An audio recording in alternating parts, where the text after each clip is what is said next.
Ibu-ibu semuanya, dan juga ada bapak di sini, beberapa orang ya.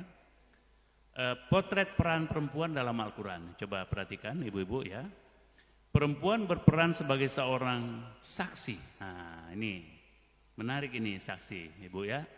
Ayat Al-Baqarah 282 ini adalah ayat yang terpanjang dalam dunia ayat Al-Quran. Itu satu halaman penuh. Menariknya itu ayat ini. Nah di situ bercerita tentang pentingnya mencatat utang piutang. Nah, dan di situ disebutkan ada saksi. Di sini memang ya ibu-ibu, kemudian lahir ya kritisisme dari Barat. Kenapa kemudian perempuan itu saksi harus dua, kemudian laki-laki hanya satu? Sebetulnya ada rangkaiannya ini, bukan hanya dalam hal saksi. Jadi itu tadi pertama soal saksi. Kenapa tidak adil? Yang kedua, kenapa ketika mawaris laki-laki dua, perempuan satu? Nah, sementara kalau saksi tadi, saksi dua, laki-laki cukup satu. Nah, mawaris perempuan satu, laki-laki dua. Nah itu. Berikutnya lagi ada kritisisme ini. Ketika saya dulu kuliah di Kanada ya, saya ketemu dengan kawan-kawan orang Kanada, mereka protes, wow Islam itu tidak fair terhadap perempuan, second class katanya. Nah dengan alasan ini tadi, yang kedua ini. Kemudian yang ketiga, ini ketiga juga. Kenapa pakaian ya? Pakaian perempuan ditutup semuanya, kemudian laki-laki hanya sebagian saja dari apa itu pusar sampai lutut saja. Ya. Kenapa begitu? Kenapa tidak disamakan saja? Nah, kemudian berikutnya lagi, nah ini soal poligami. Nah, ini biasanya ibu-ibu tidak suka ini ya. Ya poligami. Kenapa laki-laki boleh poligami dalam Islam? Ya perempuan tidak boleh. Poliandri. Nah itu. Nah berikutnya lagi. Nah, kenapa perempuan tidak boleh keluar tanpa izin dari suami atau kaum bapak? Ya, harus kalau keluar harus ada mahram. Nah, itu kritisi itu. Nah, berikutnya lagi, kenapa perempuan kalau salah melanggar boleh dipukul? Ah, ini dipukul, protes. Ya, kan sama-sama laki-laki perempuan jangan dipukul, sama-sama sakit gitu. Nah, jadi enam ini ibu ya yang biasa Barat itu penulis-penulis Barat menganggap bahwa ya sebetulnya Islam memandang perempuan itu sebagai kelas kedua, second class. Dari enam ini dan ayatnya semua ada. Ini.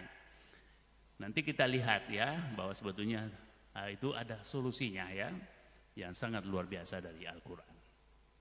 Perempuan berperan sebagai pemimpin ya, pemimpin dalam surah An-Naml itu dijelaskan bahwa perempuan juga bisa memimpin.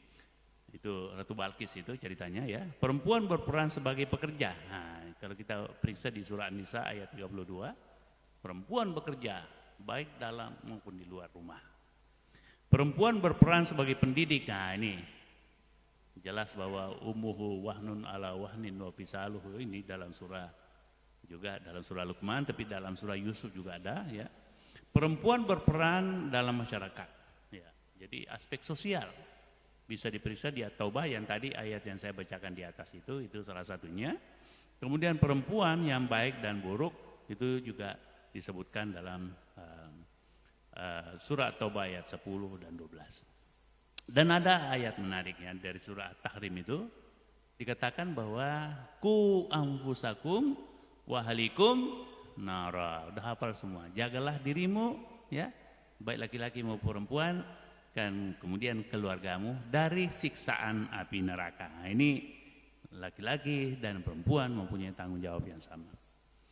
Lalu berikutnya ibu-ibu ya, hadis kewajiban belajar. Nah, ini ayat hadis ini sangat populer ya.